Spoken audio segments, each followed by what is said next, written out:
Précédemment. On a arraché des betteraves, arraché des carottes, arraché des patates, et puis oui, j'ai broyé du bois. Et maintenant, bah regarde la vidéo, tu sauras. Bonjour, bienvenue dans cette vidéo où on va retourner la terre,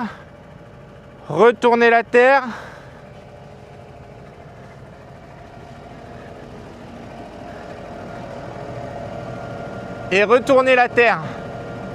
Merci pour vos retours pour la vidéo précédente. Je vais essayer de ne pas faire trop d'humour de beauf pour froisser certains de mes auditeurs. Enfin, comment que ça s'appelle? Oui, de mes auditeurs, on va dire ça. Et puis de mes abonnés, voilà. Enfin, je sais pas si vous êtes tous abonnés. Bref, et bonne vidéo. Allez, on se retrouve directement dans le champ de pommes de terre. Après l'arrachage, attendez, il est plus là. Voilà. Avec le Fendt et surtout l'outil magique, le Canadien. J'adore cet outil. Mais avant de commencer à passer le Canadien, il faut que j'enregistre les lignes. Parce que ça fait 3 ans que j'ai le Fendt et ça fait 3 ans que je repousse le fait d'enregistrer cette parcelle-là. Ouais, parce que je suis peut-être un petit peu feignant, puis vu que j'ai fait des hybrides, ça a un peu fait... Enfin, c'est compliqué. Bref, j'ai du matériel d'arpentage pour faire les points GPS de toutes les bornes, sauf que je l'ai fait pour cette parcelle, j'ai un petit peu tardé, mais du coup, je l'ai jamais enregistré sur le Fendt. Du coup, je vais vous montrer comment j'enregistre ces points GPS. Alors du coup, j'ai ces points GPS là qui correspondent à ma parcelle. Donc ce point GPS, il est juste là. Il est ici, juste ici. Donc du coup, je le fais là.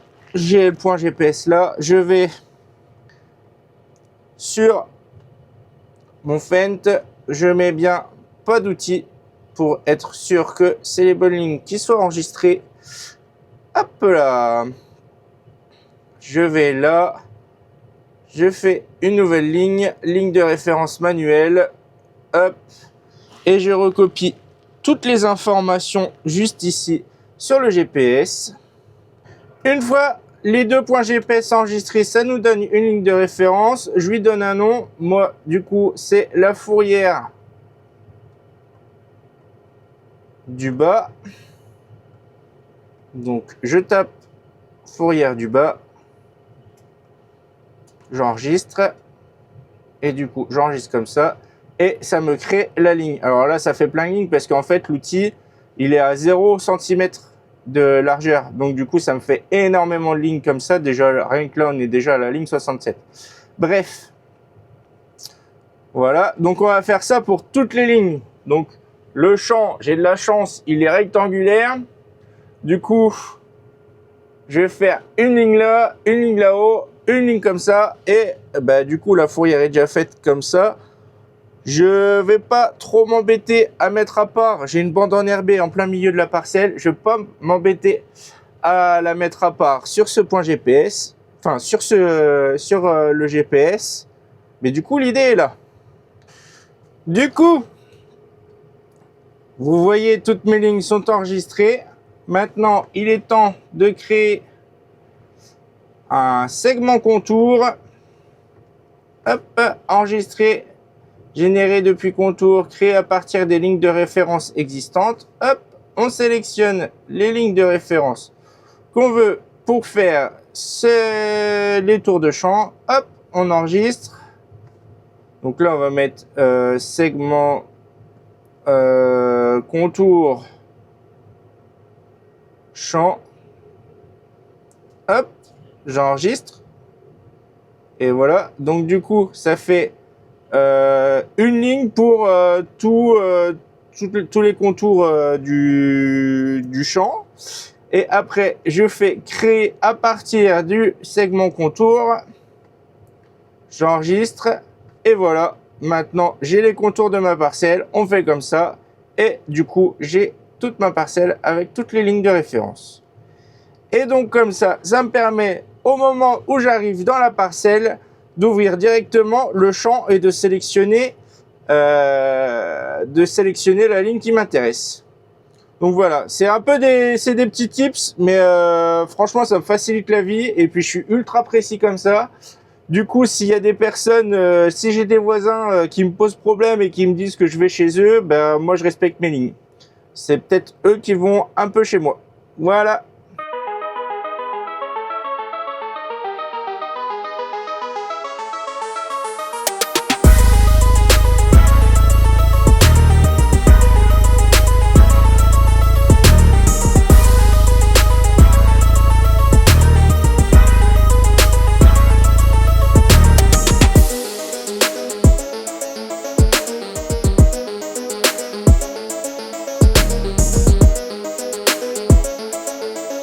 Et on se retrouve directement dans la parcelle de pommes de terre. Alors là, je peux vous dire que ça s'apparente plus à un champ de bataille qu'à autre chose. Bon, ça c'est dû aux conditions d'arrachage. Ça a été humide sur le début, et puis bah la terre, elle garde quand même pas mal l'humidité. Donc c'est assez tassé, puis il y a quand même 2 arracheuses et puis pas mal de plateaux dans la parcelle au moment de l'arrachage. Mais bon, c'est pas trop un souci parce qu'on a encore pas mal de temps devant nous avant les semis, donc on va pouvoir bien rattraper ça. Et pour ce faire, pour retravailler la terre, j'utilise... alors là, ça ressemble plus à un râteau, hein. Mais sinon, en réalité, ça s'appelle un Canadien. Alors, je sais pas si les personnes... Enfin, moi j'appelle ça un Canadien. Je pense que ça doit s'appeler, sinon en termes exacts, un cultivateur. Bref, tu comprendras qu'il faut déjà retirer l'herbe régulièrement. Et c'est des grosses queues de cochon. On travaille entre 10 et 15 cm, je dirais. L'objectif, c'est de casser cette croûte là, histoire que l'air puisse re-rentrer dans la terre, et c'est surtout pour permettre, si prochaine pluie il y a, bah, l'eau de s'évacuer, parce que sinon ça va faire de la boue, ça va graisser tout de suite. Et donc du coup on arrive comme ça sur la parcelle. Alors vous voyez, on est même peut-être même à plus de 15 cm, je dirais. Et du coup bah, ça fait un rendu pas mal moteux. Mais ça c'est pas trop grave, parce qu'honnêtement ça va, avec le sec, ça va finir de s'éclater. Et puis je vais sûrement repasser un coup de rubine, histoire de niveler tout ça. Et puis bah après je sais pas si je vais repasser, je sais pas encore comment je vais trop préparer mes terres, mais je pense que je vais repasser un coup de smaragd avec le Crosskill derrière là. Et puis ça fera un bon lit de semences. Donc ici je vais mettre du blé. On met toujours du blé après les pommes de terre. Normalement c'est un super précédent la pomme de terre. Pour le blé, certaines années m'ont fait démentir ce que je viens de vous dire, mais l'année dernière ça a plutôt bien rendu. On était sur cette parcelle là, il y avait déjà des pommes de terre, enfin il y avait eu des pommes de terre l'année dernière ici, et c'était une de mes meilleures parcelles. J'ai claqué les 93 quintaux en blé, donc ça c'était pas trop mal pour l'année, c'était vraiment sympa.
Et on se retrouve directement au maraîchage.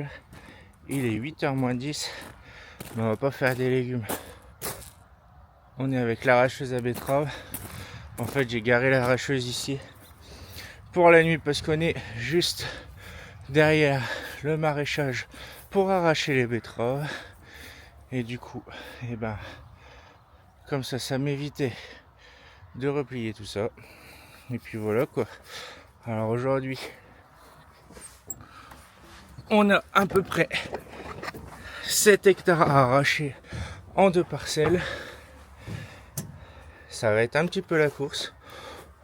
On va essayer de pas trop perdre de temps, donc c'est pour ça qu'on arrive déjà de bonne heure 30 avant que les bennes arrivent, histoire d'être déjà prêt à attaquer dans de bonnes conditions. Pas mal de chance en ce moment puisque le matin on n'a pas de rosée, c'est peut-être pas terrible pour certains désherbages, mais pour les arrachages c'est nickel. Et en plus ça m'évite d'avoir de la buée sur les pare-brises quand j'attaque le matin, et ça c'est plutôt sympa.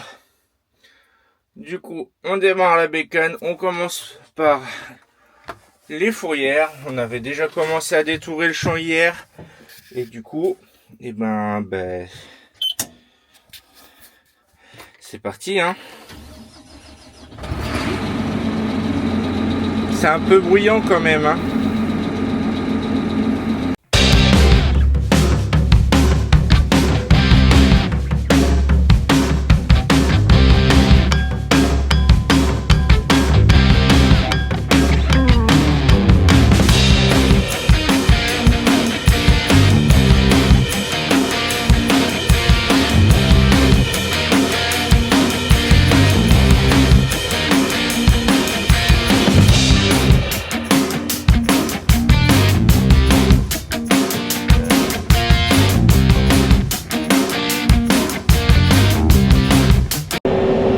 On se retrouve directement dans l'arracheuse comme d'habitude, j'ai envie de vous dire. En même temps c'est la période, vous allez beaucoup me voir dans l'arracheuse. Alors aujourd'hui je suis accompagné de Miss Better, et aujourd'hui journée un peu particulière parce qu'on a enchaîné 7 hectares assez rapidement sur toute la journée. Normalement, actuellement là il est 14h40, on a attaqué à 8h, on a fait une pause de 1h30 ce midi, et on a plutôt bien enchaîné. Il nous reste plus grand chose dans la parcelle, encore 1 heure de boulot, et normalement on devrait être à jour. Alors à jour pour actuellement le deuxième tour. Je vais mettre mes betteraves à disposition pour le 14 octobre. J'ai un petit peu d'avance, mais en même temps, quand on travaille en CUMA, il faut aussi savoir s'organiser. J'ai des collègues sur la CUMA qui ont des betteraves qui doivent partir 1 ou 2 jours plus tôt. Et c'est surtout qu'il y a aussi pas mal de surface à arracher. Donc du coup, c'est plutôt une organisation de CUMA qui fait qu'on se donne de l'avance. On se donne de l'avance surtout pour au cas où on a des pannes, qu'on perde du temps, ou en cas de météo compliqué, on puisse être à jour et mettre à disposition les betteraves au bon moment. Parce qu'il ne faut pas oublier que si les betteraves ne sont pas mises à disposition, on se prend des réfractions, des amendes par la sucrerie parce qu'on n'a pas mis à disposition et qu'on n'a pas fait notre job de notre côté. Pour les personnes que ça intéresse et qui me suivent sur TikTok, vous saurez que je suis actuellement en train d'arracher le champ des Plantinos, donc de ma série, pour savoir si la betterave c'est rentable. J'ai envie de vous dire qu'actuellement, je peux pas trop vous dire si c'est rentable, c'est un peu mal barré. C'est l'année qui veut ça, hein, on va pas se mentir. Des levées compliquées, une saison sèche après le semis, de la gelée après le semis, des attaques de pucerons, une pluie, des pluies passées, des pluies mal placées par rapport à la période, par rapport à la betterave, par rapport à la saisonnalité de la betterave. Donc c'est un ensemble qui fait que les betteraves, pour la plupart, sont assez sales chez moi et assez sales chez pas mal de personnes. De toute façon, si vous êtes dans le coin, si vous êtes de la Marne, vous n'êtes pas sans voir que vous n'avez jamais vu autant de champs de betteraves sales. Même les personnes qui sont plutôt assez calées au niveau des herbages ont eu quelques loupés. Moi notamment, enfin je dis pas que je suis le meilleur non plus, hein, loin de là. J'ai jamais eu trop de betteraves sales, mais là je peux vous dire que c'est un record. Hein. J'ai jamais eu des betteraves aussi sales de ma vie. Enfin, de ma vie, en même temps ça fait que 5 ans que je suis installé. C'est la première fois qu'il y a autant de ratés dans le désherbage. Alors là c'est une parcelle assez propre, mais bon, il y a encore quelques taches de chardon et ça me plaît pas trop. Enfin ça c'est les aléas du métier, donc on ne peut pas faire autrement que comme ça.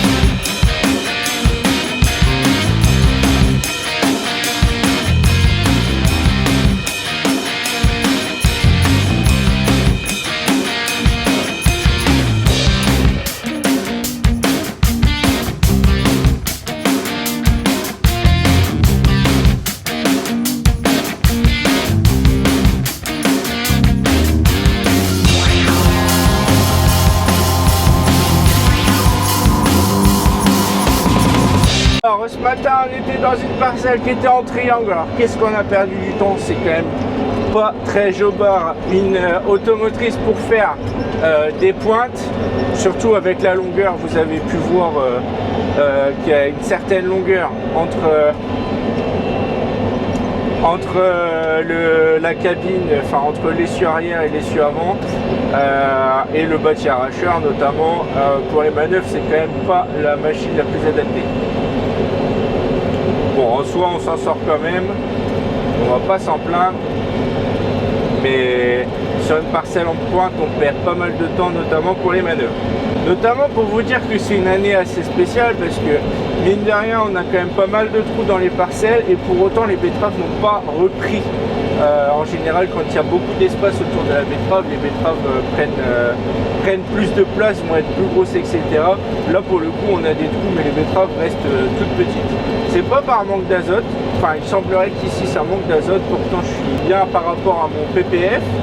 Je suis même non je suis bien, je suis pas mal par rapport à mon PPF et en plus je travaille avec un engrais, je suis pas en engrais liquide, je suis en engrais solide avec un engrais qui a des composantes qui se libèrent tout au long de la saison et pourtant on arrive quand même à arriver sur des parcelles où, comme ici le Plantino, où on arrive sur un manque fulgurant d'azote. Alors comme d'habitude, fidèle au poste, hein, l'arracheuse, les bennes à côté. Ici on est sur un chantier full fent. Il n'y a pas de John Deere chez nous, ok?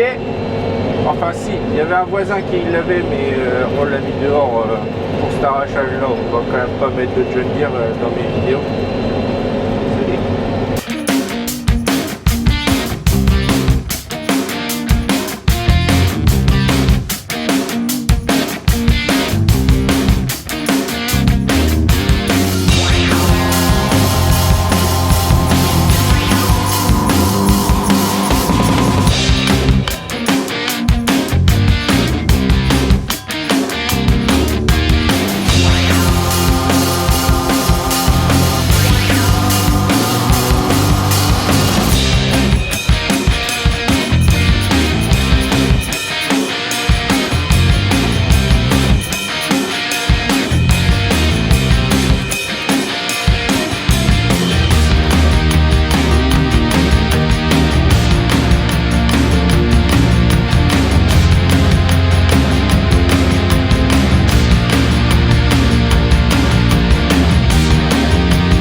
se retrouve directement le lendemain de l'arrachage des betteraves avec le Fendt et le Canadien.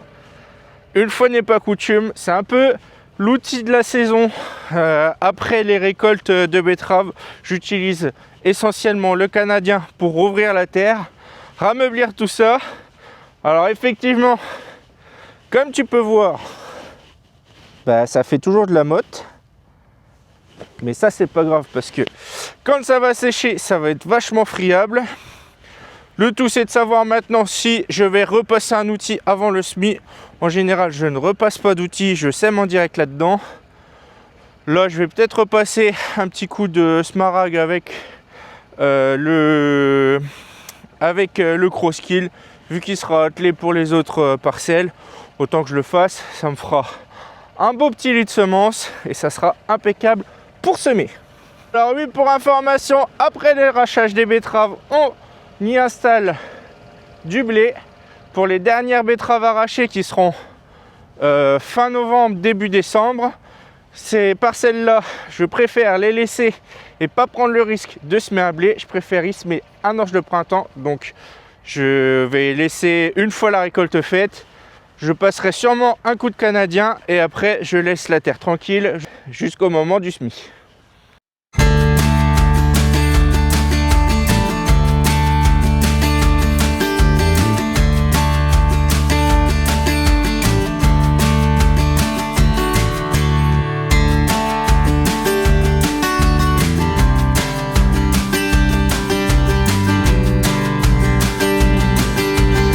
Alors vous l'aurez compris, l'arrachage c'est quand même assez chronophage et c'est surtout c'est pas mal de passages sur les parcelles, mais ça reste un tassement de surface.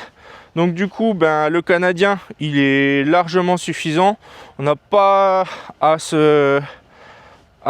trop se casser la tête à faire un sol trop creux, trop profond, parce que de toute façon avant le semis des betteraves, moi je décompacte et je laboure. Donc en profondeur c'est plutôt meuble. Il n'y a que le dessus où c'est plutôt tassé. Là vous voyez, je suis sur les buts, c'est assez creux. Le coup de Canadien est largement suffisant pour faire le boulot. Ah oui, également l'intérêt du Canadien, c'est que ça fait, je sais pas si vous voyez, ça fait des petites vagues. C'est ce qu'on appelle du billonnage. Bon, là on est en conditions sèches, il n'y a pas vraiment grand intérêt, mais ça permet quand même à l'air de mieux circuler. Et quand on est en situation où c'est pas mal humide, ça permet d'augmenter la surface de terre à sécher et ça permet également à l'air de pénétrer plus en profondeur. Donc ça c'est plutôt intéressant. C'est pas mal aussi pour ça que j'adore utiliser le Canadien.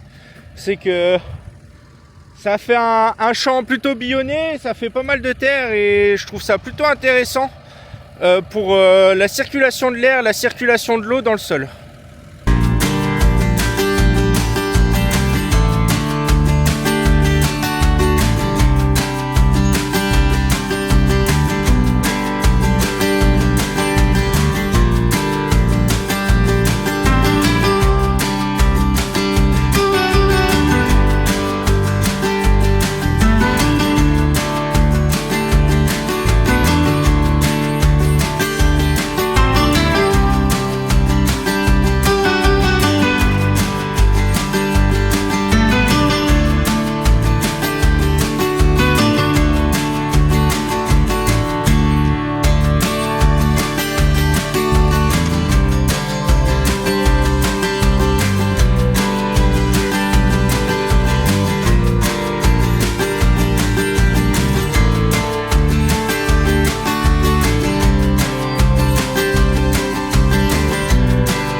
Directement dans le classe, une fois n'est toujours pas coutume, avec le Rubin. Encore et toujours. Bon, je vous promets, c'est la dernière vidéo de l'année, de l'année 2025 où je sors encore le Rubin. Vous en avez peut-être marre d'avoir les vidéos avec le Rubin. Bref, on se retrouve directement dans la parcelle de pommes de terre où on avait déjà passé le Canadien, et c'était déjà il y a une semaine, à peu près le jour de la sortie de la dernière vidéo. J'ai passé le Canadien dans cette parcelle, et du coup pour ralunir et surtout pour recouper et réenterrer tout ce qui est traînasse et adventice, mais aussi recouper tout ce qui est pommes de terre dans la parcelle, j'ai choisi de prendre le Rubin pour faire de la terre.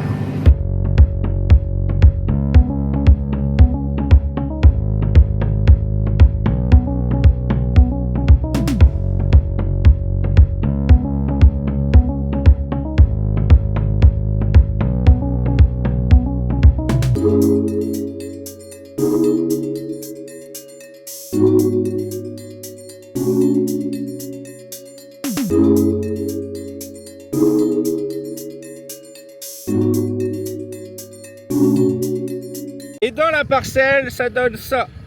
Donc du coup, on passe le Rubin dans tout ce qui est billonné avec le Canadien. Alors comme vous pouvez voir, j'ai fait du râteau, hein. J'ai quand même relevé pas mal de traînasses, etc. Mais le Rubin fait bien son travail et recoupe tout ça, enterre plus ou moins tout ça. Maintenant, le tout c'est de savoir si je repasse un outil avant le semis. Je vais sûrement attaquer, alors ça sera pas dans cette vidéo, mais je vais attaquer semaine prochaine les semis des céréales. Ici je vais y mettre du blé. Je me pose encore la question si je vais pas repasser le smaragd avec le Crosskill derrière. Vous le verrez un petit peu plus tard dans cette vidéo là. Vu qu'il est attelé, et honnêtement ça va pas me prendre énormément de temps à 10 km/h, enfin à 8-10 km/h en 4 mètres sur une parcelle de 10 hectares. On va dire que une petite demi-journée ça va le faire, enfin même pas, en 2h30, 3h la parcelle sera faite. Donc est-ce que je m'embête à le faire ou pas? C'est aussi du gasoil de dépenser. Mais bon, peut-être que ça peut être nécessaire, histoire d'avoir un bon lit de semences, histoire de faciliter le contact sol-graine. Mais ça, c'est à voir. De toute façon, le combiné de semis, il y a toujours le Crosskill poussé. Il y a également le jumelage, histoire de bien étaler le poids du tracteur. Et surtout, il y a la herse rotative qui refait le boulot derrière. Donc après, la question, c'est de savoir si je m'embête réellement à le faire ou pas. Je ne sais pas. Toujours est-il que le boulot est plutôt bien fait. Alors l'inconvénient du Rubin, c'est que entre les deux parties du déchaumeur, ça fait un peu des vagues. Les recroisements, c'est pas trop mal, mais bon, ça fait un peu des vagues. Alors le recroisement, je suis à la mano, hein. J'ai le GPS sur le tracteur, mais il fonctionne plus. Je vais sûrement essayer de trouver le GPS qui me convient pour le remplacer. D'ailleurs, moi je suis pas contre, hein, faire du placement de produit pour un GPS. Les fournisseurs de GPS, contactez-moi, hein. Bref, du coup c'est à la mano. Le travail il est pas forcément fait. Enfin, je recroise un petit peu, mais bon, c'est pas très grave. De toute façon, un déchaumage à disque, ça fait toujours du joli boulot, surtout avec le Rubin. Et pour une reprise de terre, c'est plutôt pas mal. Et du coup, il y a encore un petit peu de traînasse, un petit peu d'herbe, un petit peu de choses qui dépassent dans la parcelle. Mais bon, avec la météo qui nous annonce, il nous annonce forcément une belle semaine la semaine prochaine. Peut-être que ça va finir de faire griller tout ça. Bon, on n'est pas non plus sur des grosses chaleurs comme on peut être à l'été. Mais ça va finir de griller tout ça. Et normalement, ça devrait être pas trop mal. L'inconvénient de la pomme de terre, enfin des terres après la pomme de terre, c'est que c'est une terre qui graisse très vite. Et donc du coup, l'objectif, c'est après avoir préparé la terre et que ça soit vraiment nickel pour semer, faut pas trop perdre de temps. Il faut surtout pas de pluie avant le semis, parce que sinon ça va être une catastrophe. Ça va faire de la boulette au semis dans la herse rotative, c'est très compliqué. Donc du coup, L'objectif c'est de retravailler cette terre et de semer au plus vite. Enfin de ne pas trop perdre de temps et pas de se prendre de flotte avant le semis. Pour les personnes qui ne sont pas forcément du métier, quand je dis ça graisse très vite, en gros la terre colle aux pneus, colle aux dents et ça fait pas du joli boulot. Et en fait l'objectif dans un semis c'est d'avoir la terre la plus fine et la plus belle possible pour avoir un meilleur contact entre la graine et le sol. Et du coup, quand on dit que ça graisse, en gros ça fait ça quoi, ça devient de la terre un peu collante et c'est pas terrible, c'est pas ce qu'on veut quoi, c'est pas très beau. Alors chez certains ça pose pas vraiment de problème dans les terres assez argileux, chez nous on n'aime pas trop ça, faut que ça soit un petit peu mieux fait.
On se retrouve directement à la ferme. On va faire un petit peu de bricolage sur du coup le smaragd et le rouleau Crosskill. Alors déjà avec Patoche, il nous est arrivé une histoire, c'est que le palier qui était là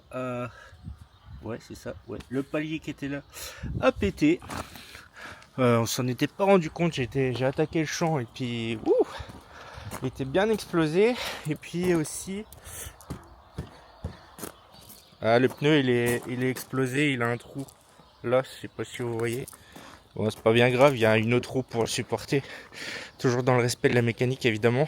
Mais du coup voilà, et puis en même temps je me suis rendu compte, parce que c'est la première fois que je l'attelle comme ça, c'est la première fois que je vais en faire autant en Crosskill comme ça, et c'est la première fois que je vais l'atteler avec le Fendt. Enfin, c'est la première fois que je l'attelle avec le Fendt cette année. Et du coup, on s'est rendu compte que les flexibles étaient un peu courts. Donc celui-là, vous voyez déjà, il est vachement tendu. Et du coup, celui-là, il était encore plus tendu. Du coup, j'ai été faire une rallonge chez Rocha, donc concessionnaire du village, pour rallonger tout ça et pour avoir un peu plus de marge. Et puis voilà quoi, donc j'adore le smaragd, je trouve que ça fait de la belle terre. Avec le Crosskill derrière, c'est encore mieux. Le Crosskill, si les personnes qui me suivent sur TikTok, c'est le fameux Crosskill que j'ai rallongé. Alors, détaillez pas les soudures, elles sont pas exceptionnelles. C'est moi qui les ai faites, je suis pas un grand soudeur. Mais écoutez, ça tient. Et c'est plutôt pas mal. Et en fait, cet outil-là, je l'ai acheté à peu près à une demi-heure de 3. Donc ça fait 1h30, enfin 2 heures de tracteur pour moi pour aller chercher cet outil-là. Je l'ai acheté pas bien cher, mais j'ai recherché pendant longtemps un outil comme ça, c'est-à-dire un Crosskill, mais surtout sur roue, parce que des Crosskill qui sont pas sur roue, on en a à l'appel, il y en a qui traînent partout, mais moi j'en voulais un qui est sur roue et je trouvais que c'était trop compliqué à faire. Enfin, j'avais pas forcément le temps, et puis vu la précision de soudure que j'ai comme ça, je me sentais pas capable de faire de construire un essieu sur le Crosskill. Du coup, j'ai cherché et j'ai trouvé ça pas cher. J'ai dû le payer 1000 € ou 1500 €. Et franchement, il va nickel. Bon, là, ça a cassé, mais bon, ça, c'est de la vieillesse. Et puis, j'ai un petit souci aussi, c'est que le vérin perd. Donc, les roues ont tendance à tomber quand je travaille. Enfin, de tomber gentiment, comme je dis, perdre gentiment. Mais c'est pas bien important parce que les roues elles sont pas trop porteuses, enfin elles portent pas trop sur le sol, elles marquent pas trop. Ça n'a pas vraiment d'importance. De toute façon, moi sur le SMI, j'ai le Crosskill poussé. Et puis bah, j'ai la herse rotative, donc dans tous les cas, il n'y a aucun problème, ça c'est pas gênant en soi. On se retrouve dans la parcelle, du coup avec le Smaragd et le Crosskill pour préparer la terre et du coup pour avoir une bonne terre, pour un bon lit de semences, dans l'objectif de semer les blés.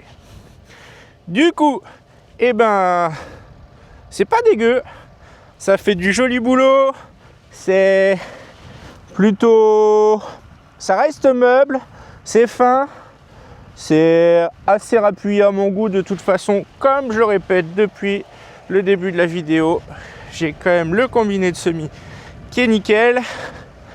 Alors petit souci, toujours dans le respect de la mécanique sur mon Crosskill, du coup ben comme j'avais montré, le pneu là est dégonflé, bon ça pose un peu problème, enfin il est crevé.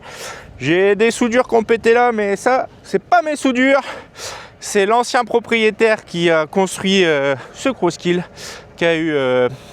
Bah, ses soudures n'ont pas tenu, on va pas lui reprocher ça, c'est pas de sa faute. Hein. Moi aussi, je suis mauvais. Hein. Et du coup, une autre situation s'est créée sur le Crosskill. Vu qu'on a changé le palier de l'autre côté, le problème, c'est qu'on n'a plus assez de jeu entre chaque élément de Crosskill là, et du coup bah, ça vient à être fort serré et bah, comme tu peux voir juste ici, bah, ça a ripé un peu le boulon et bah, là aussi ça a ripé un peu. Bon bah va falloir qu'on change, on va échanger le palier parce que du coup patache a été, quand on a changé l'autre, on en a trouvé deux d'occasion pour 150 balles et c'est plutôt intéressant au niveau tarif et ils sont plus larges. Du coup, on va sûrement retirer un élément, mettre l'autre palier comme ça, celui qui reste là, on le garde en sécu s'il y en a un qui pète, etc.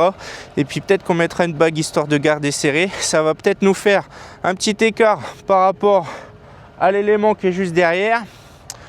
Mais normalement ça devrait le faire, donc plutôt pas mal. Mais écoutez les conseils de Patrick, bah c'est pas grave, c'est le temps que ça se fasse, c'est le temps que la pièce se fasse, toujours dans le respect de la mécanique évidemment. Non mais ça va tenir, il nous reste une parcelle à faire et il doit nous rester 10 hectares à faire. Je sais pas encore si je repasse sur les places de patates, je pense pas. Sur les places de betterave non plus, je ne pense pas. Ça va peut-être un peu accroché avec tout ce qui est traînasse, etc. Mais bon, c'est pas grave. On a déjà réussi à semer dans plus sale que ça. Donc du coup, il y a un petit peu de résidus dans la parcelle, il y a un peu de traînasse, mais ça, c'est pas un gros souci. Il y a pas mal de repousse de colza, mais si tu vois, les racines ont bien sauté. Ça va bien finir de calancher avant de semer tout ça. Et puis voilà, ça va être nickel. Ça va être nickel. Donc bah, là j'ai pas pu trop vous filmer au drone, j'ai un petit souci sur le drone mais je vais essayer de réparer ça pour vous mettre quand même quelques images et puis voilà.